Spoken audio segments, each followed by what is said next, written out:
We are in the era of identity economics, where you will not transact with just money, but with who you are. As we get started, hit the like button to tell us you like what you see. Hit the subscribe button so you don't miss anything else we post. Pawas has become a personal friend. He's been my mentor for the last year. And it's amazing how you meet somebody and you just connect with the person. But then as you get to know them even more, you connect even more. We were chatting last night about books and sharing all sorts of things that it's kind of mind-blowing that we are so far apart and yet so close in the same world.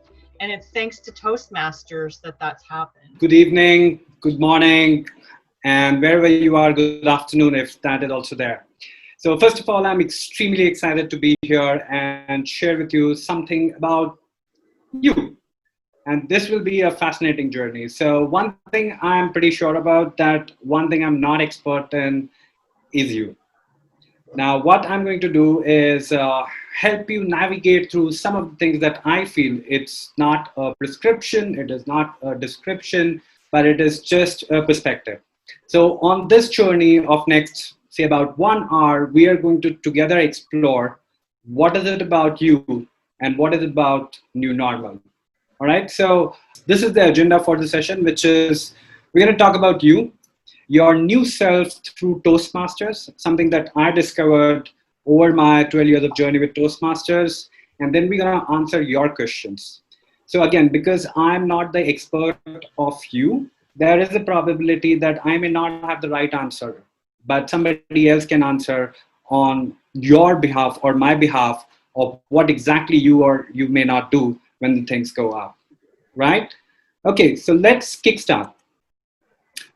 So I want to start with something I read very recently, and I was blown away by what she has to offer.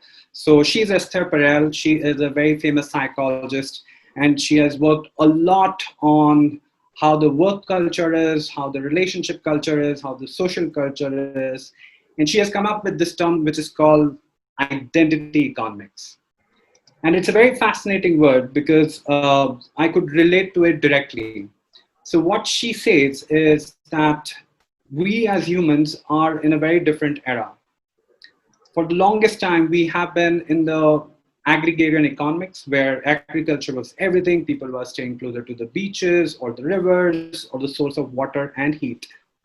And then things moved. We moved into industrial economics or service economics where everything was all about what I need to do, what I need to do, what I need to do, because that is how people were able to make the needs possible. And then now we are in the era, and this is for the last 30 years, that we are in this era, which is called identity economics. Identity economics is not about what I want to do next, but the question is what I want to be next. And you have definitely experienced that in your professional life, in your personal life, in your relationship, in your social circles, that what do you want to be next? And in fact, and even in Toastmaster, there is always a question that everybody asks once you complete your journey of a particular path of your leadership. And they say, hey, what's next for you? And that's what exactly identity economics is all about. What do you want to be next? But to be something next, you have to first understand who you are as a person and what is that you want. And there is traits in each of you, some of them that you have got in legacy and some of them that you adhere to. And that is what the key aspects of identity is, that there are parts of you which you cannot let go. It is so deep rooted because it has come from your family, it has come from your social circle. And that is part of your major trait, which not only you know, but everybody around you definitely is aware of that.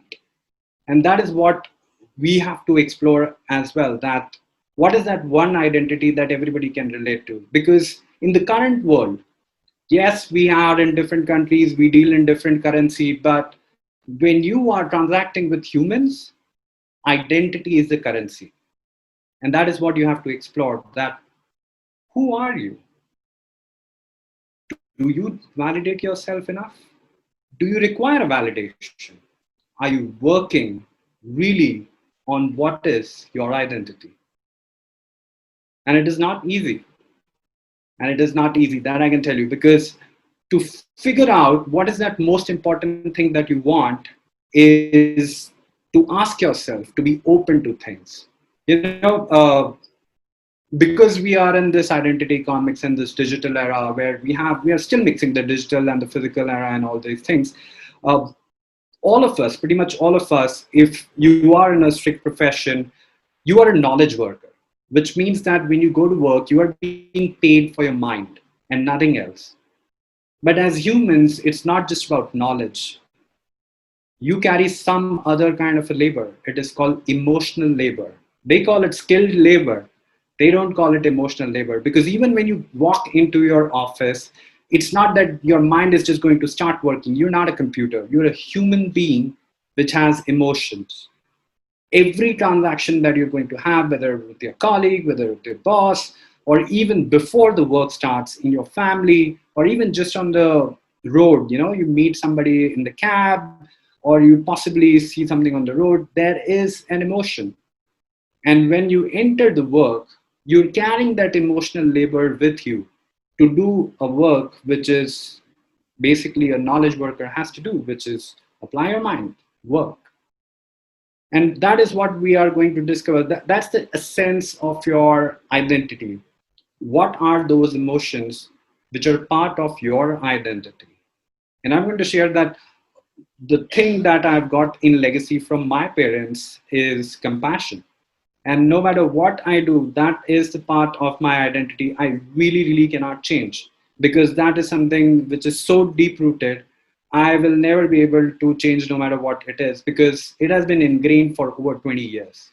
But the other things of what I want to be or what I wanted to be and how I changed myself is a completely different thing. And you have to understand that these emotions kick in because you are doing only two things in your current life. Either you are pursuing the pleasure or you are avoiding the pain. There are only two things. If you look at your last 5 joyous moments, you can relate to it. You were pursuing the pleasure or you were trying to avoid the pain. That is what the emotion does, because to feel that emotion, you need to be in a better state of mind, and that is what joy is. And joy will help you understand who you really are.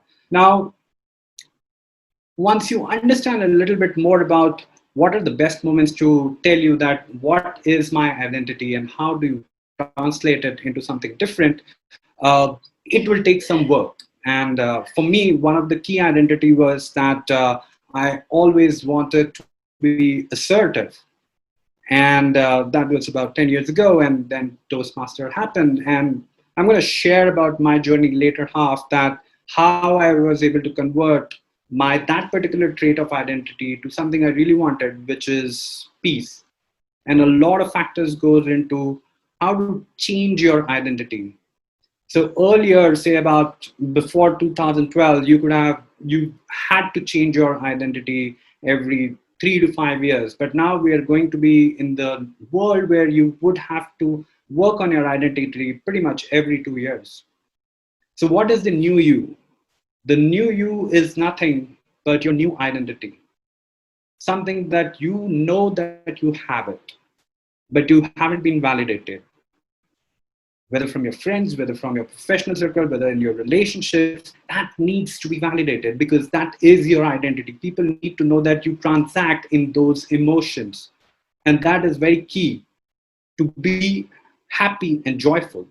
Success is different. Success is the process where you have success and failure. And all of you know that you can't succeed every time, because if it was that easy, then everybody would have succeeded. We won't be talking about it. And the worst part is that success is not available on Amazon that you can buy. So that makes success even more interesting. And that's why I have a simple fundamental that no matter what you do, put your best efforts, because either you will win big or you will learn big. What's the harm? So whether you are inclined more professionally at this point of your life, or you want to be more social, you want to be more accepted, or you want a relationship that is going to last forever. Each of those will require you to transact in probably a different kind of identity, and that identity requires traits. Now, I'm going to give you a little bit of moment, and that is where my next question. So everybody can go to the mentee.com again, and some of the things that we probably are discussing. What are your primary traits of your identity? So go to the same page. It is still available. Just keep writing whatever is there. What is your primary trait of your identity, or something that you want to develop? I would say put 3 of them, so that you know that, hey, this is something that I received from my family, that's a legacy, and this is something that I really want to build.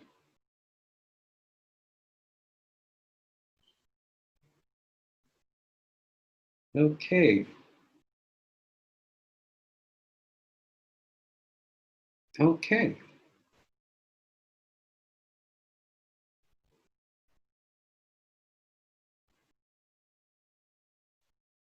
If you're not able to go to the mentee.com, please let us know. We are happy to help.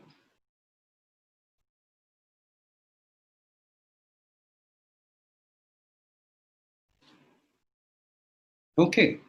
Now, if you can, please enter one trait that you really want to develop about your identity.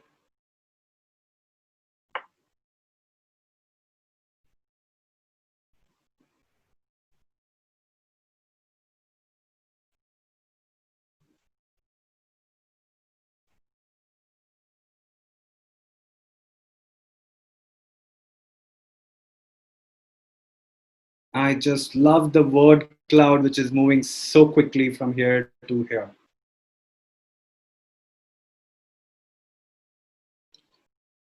Fun, fun. This has been absolute fun.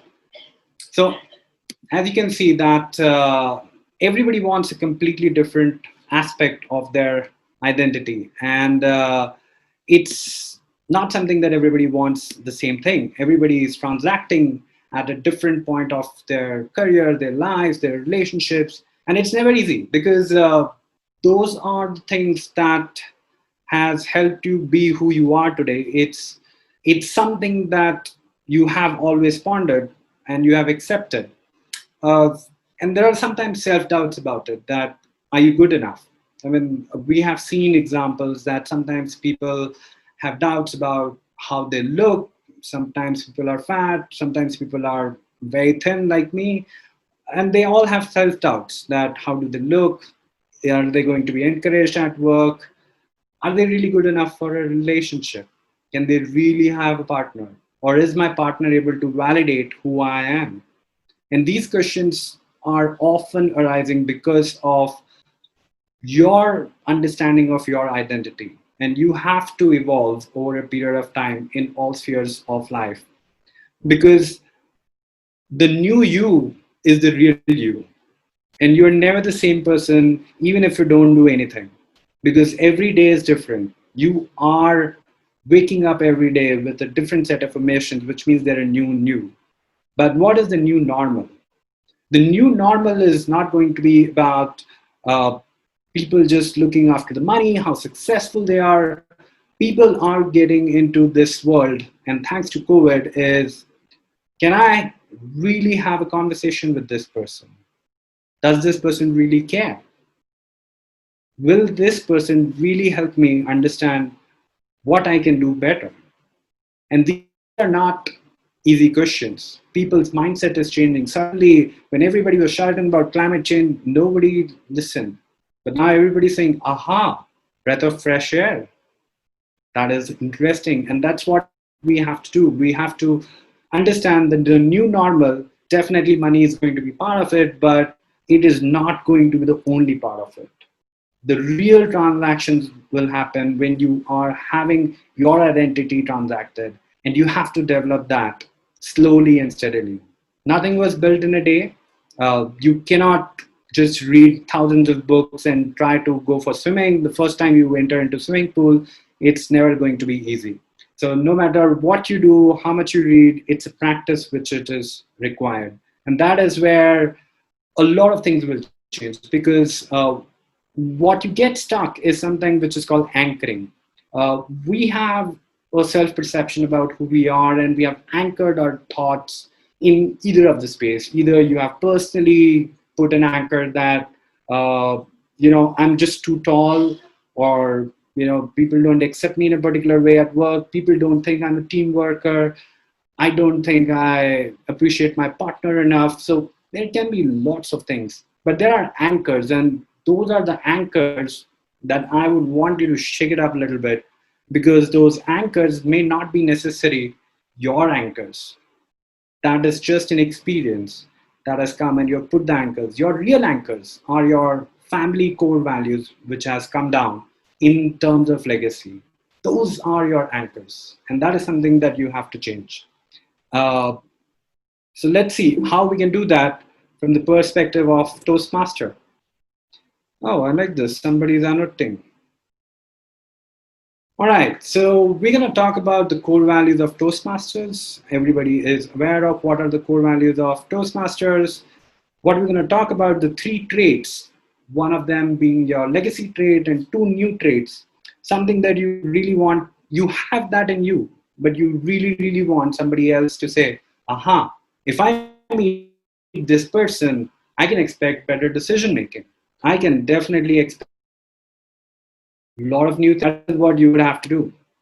The 3 phases of Toastmaster, and these phases are something that I have coined. These are not prescribed by Toastmaster International. These are not your policies and protocols. And the first thing that you see is the courage phase. The courage phase is when you are just a member, or you may have been in Toastmaster for the longest time, and you want to experience what is courage. And this is something I shared with my friends in Wuhan as well, that when you step into a Toastmaster, it requires a courage. And Toastmaster helps you build those small things, which is important, because the first thing to go into a Toastmaster club is a courage. The second thing is to pay the fees to the VP membership. It's not easy. They bug you really a lot, but that's okay. Now we are part of Toastmaster. And then we get into the most interesting part of it, which is speaking. The first part of your Toastmasters journey is always confidence. And it is not easy to be confident, because when you have to build a particular trait, you have to be confident of yourself. And that confidence comes from Toastmaster. And I'm going to tell you what I did. So one of the key things that I wanted to do was to move my career into business from pure technology guy. And I said, for that, I'm going to build perspective. But I knew what I am, what I'm capable of, but I didn't have the confidence to go it. So what I did is I started giving speeches which were more relatable, more human.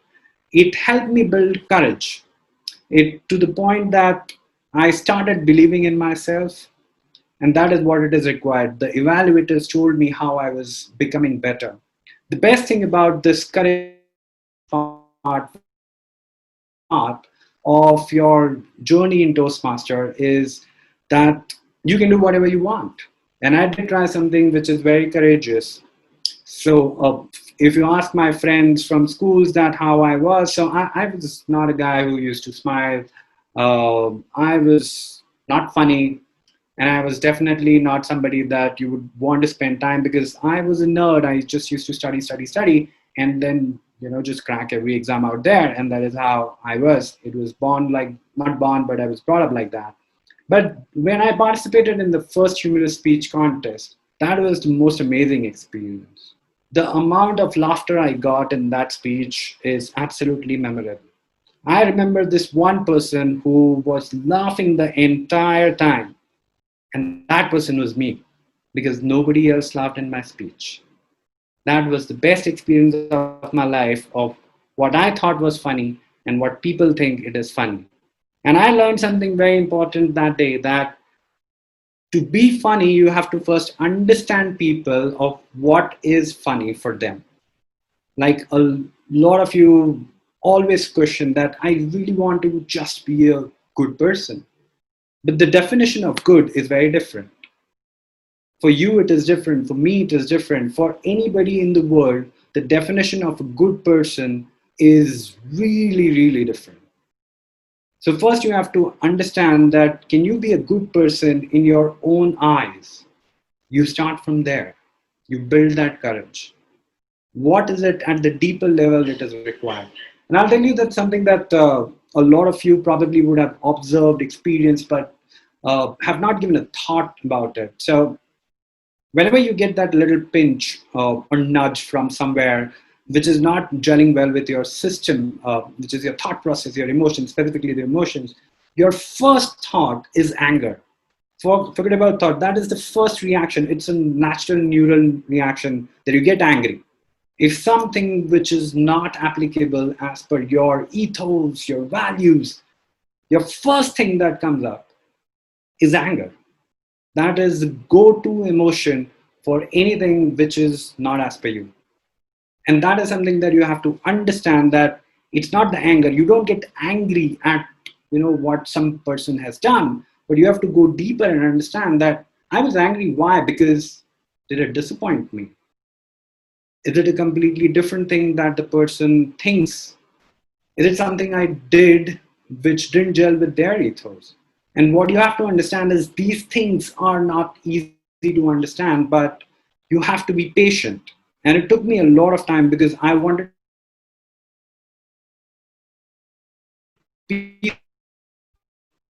that how to not get angry. It took the best way for me was to use the courage to go into the humorous speech contest, because that contest was an eye-opener. I realized I was extremely funny just for myself. And that is when I realized that there is so much to Toastmaster. And in our club, they used to keep saying that, Toastmaster is a place which has three things: better speaking, better listening, better thinking. And I'm like, what are these guys talking about? You go speak, okay, you go listen, evaluate, but better thinking? But this journey of humorous speech contest and every speech that I delivered, it helped me become a better thinker. I started questioning myself a lot. I became more compassionate. I used my primary trait to develop my own identity, which is I really have to understand people a little more. When do they get angry? What upsets them? What makes them feel really good? What is that one thing I can do that can bring a smile on the people? And that's what I started doing. And that has completely transformed my life for sure. And I would not say that it was easy, but I think if it were not for Toastmaster, I wouldn't have been able to do that. And that's why this first part of your Toastmaster journey is very important. And it's not the one time that you have to do this. You have to do this over and over, because every time your identity needs a reshuffling of some of what you want to transact in the next 2-3 years in terms of pure traits. So I wanted to transact in compassion, in peace, and most importantly, as somebody who's wise. And that is what I started doing it. All right, so the next stage is again one of very important stage, and something that I learned, that you will learn a lot about yourself and you will learn a lot about that particular trait of your identity you're developing. But then once you have learned and people are acknowledged, your identity truly amplifies if you can give it to somebody else also. And this happens when you start contributing. And contribution happens literally at the club leadership level, because the club leadership is the place where you get to contribute the most. That is the place where you're near to the member as close as possible. You have to work really hard because your identity is reflected. How's that certain clubs say that we had a great president earlier, or they say that we have a great president now? These emotions, these just comments are not easy, because people are not trying to relate to, whether the club became distinguished, president distinguished, whether they had 5 members, 20 members. They're not discussing about that. They are talking to you about an identity that they could relate to. That was something that they can do that. And as a club officer, this is your greatest opportunity if you're working on a particular trait. because you get to contribute, you get to transact in that particular aspect. Always remember that Toastmaster is the best laboratory in the world because you get to interact with real people on real issues.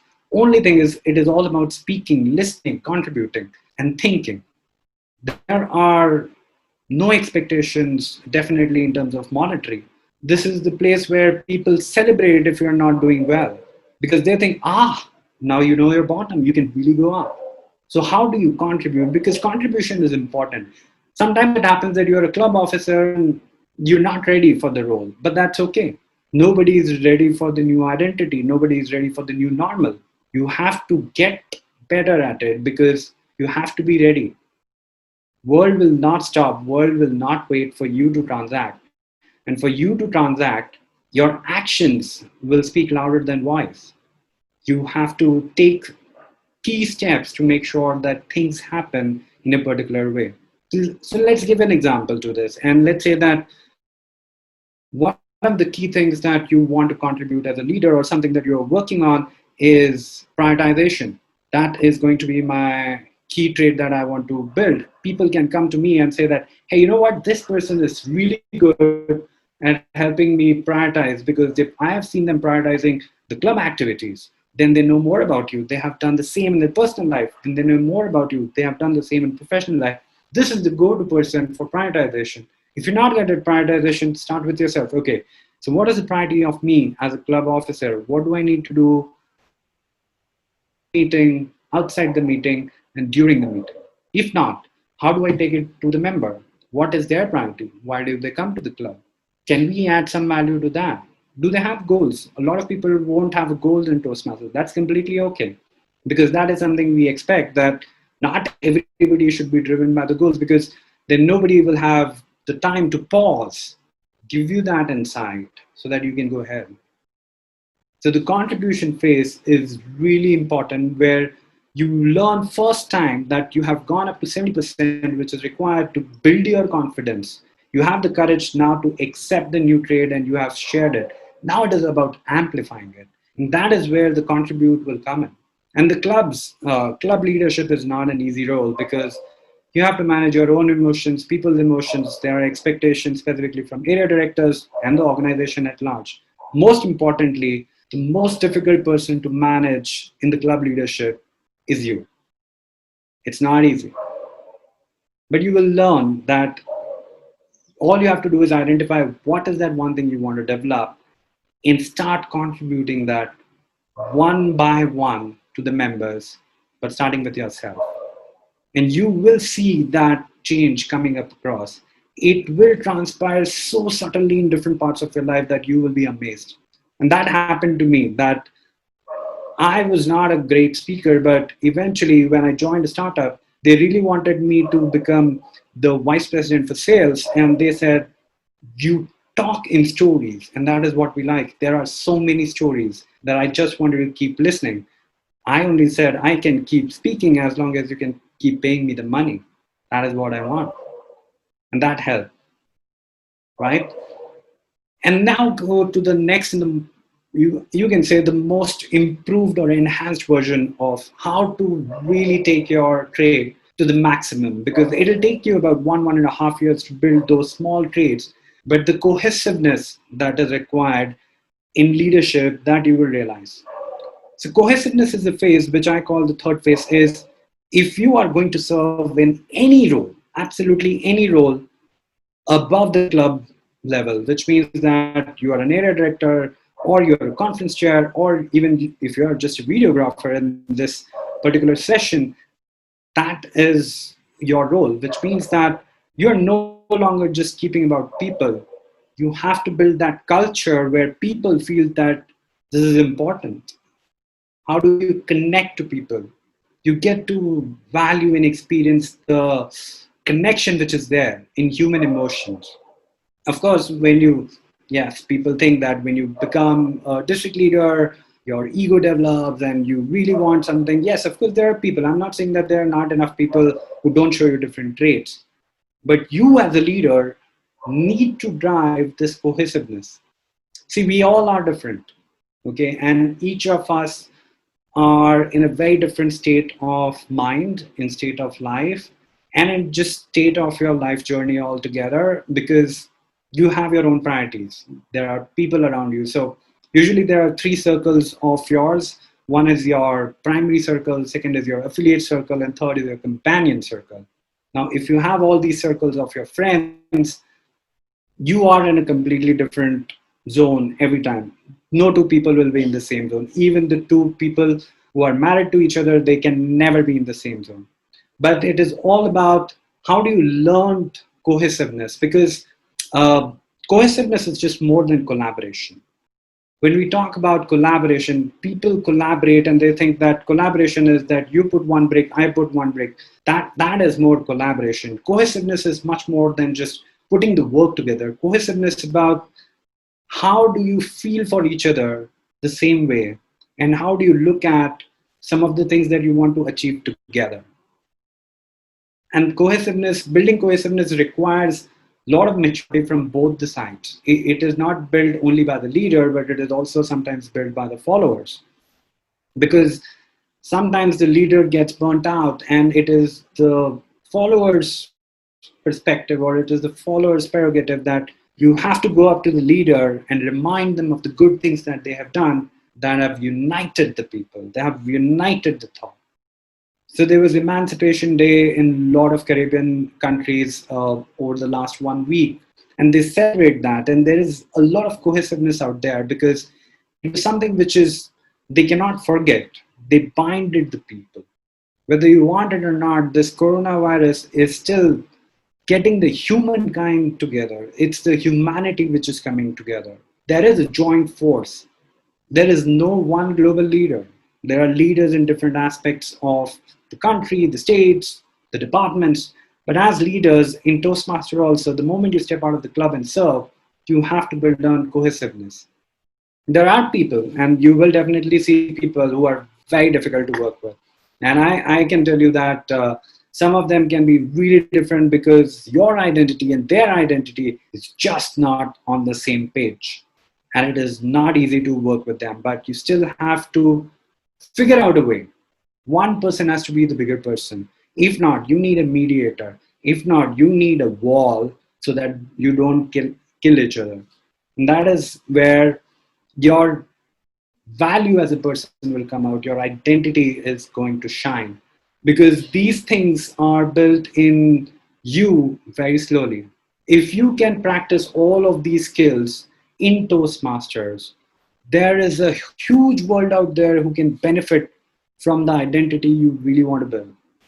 Not everybody is going through some of the positive things. I mean, you may have death in the family, your bank balance may be going down, but that's okay. Everything is momentary. Don't worry about almost all those things. It will come back because you have fought and you have come up to this point and you can again do it. So don't worry about that. All you have to do is figure out those two key identities that you really want to build as traits that is going to take you ahead in becoming a good person, as you call it, or becoming good at profession, becoming better at your relationship. Because at the end of the day, you want to be loved. You want to go to the places where people say, oh my God, this person is here. It's so nice to be with that person. And not that, thank God that person has left. I couldn't stand that person at all. And these are some of the things that I believe are key to the contributions or your involvement. So I have this thing that my mentor told me. So my mentor told me this about 10, 11 years ago when I joined Toastmasters, that, and I asked him that, do you really think I can evolve? And he said something that I'll never forget. It's your involvement as Toastmaster that will define your evolvement as a person who you want to be. The problem with the evolution is it just doesn't happen once. It needs to happen over and over and over again. And that is why you have to keep going back, as either to build new skills, be courageous, or you want to amplify what you have got, contribute to the club, and be more, you can say, the builder of what the club can be. And if eventually if you want to really take it to the high level, contribute in any way and drive cohesiveness, because these things are so precious that you will feel the magic of these things in every sphere. And specifically when it comes to your individuality, your confidence, because you will start letting go of that anger, which is the primary response to anything that is not within your zone. The anger will take back. You will just step, take pause, move out, probably do something, come back, try to have a conversation, and that will help you become ready for not just today's normal, but any normal at any given point of time, because people will know that no matter what happens, you're going to be normal. And if you want to look at how things are going to be and what your cycle of development is actually, and everybody is having a different phase of development. So you have your traits. There are 3 phases in which your cycle of development happens, and there are core values. So let me ask you, what do you think was the most important core value during the current stage for you at this point of a time? And everybody has different trait that came out of a core value. So like when I was a member and I started my journey, excellence was just so much for me. Like it didn't matter what integrity and respect can contribute, but excellence was a really key value at that point of a time. So I want you to share with me that what is that one core value during the courage phase that you had gone through in Toastmaster that mattered to you the most? So your cycle of development, something looks like this, where everything is moving, no matter what happens, because something or the other keeps on changing. And what all you have to do is understand that what is that 1 or 2 traits of your identity that you're working for next 2-3 years that can help you become the person you want to be. Now is the time we understand, appreciate, and really imbibe that we are in the era of identity economics, where you will not transact with just money, but with who you are. I think what I will probably do is just close the session by something that my district is very used to, but I just wanted to share. So this is a Latin phrase that is called operibus enteri. And I'm going to share a story. So there was a club, there still is a club called TCS Maitri, and the MD of the Tata Consulting Services, he had given me a big plaque with operibus enteri written on it, and it has stuck with me for the longest time because what it means in Latin is lead with your deeds. And that has really helped me in my leadership journey, that no matter what you do, whether you're a member, whether you have a position role, you have a credited role, not credited role, but all it will require you to do is lead with your deeds. And even to identify yourself or to become who you are, you really have to lead with your deeds to make sure that you become something that you always are capable of, or something that you always aspired for. So this is the final thing that I want to leave you with, which is whether you wake up in the morning or you go to the bed, but just make sure that you follow operibus enteri. Thank you so much. Before we let you go, just one more reminder, make sure you like this video to tell the presenters what you thought, hit the subscribe button to make sure you don't miss anything else, and comment below if there's anything else you'd like to see.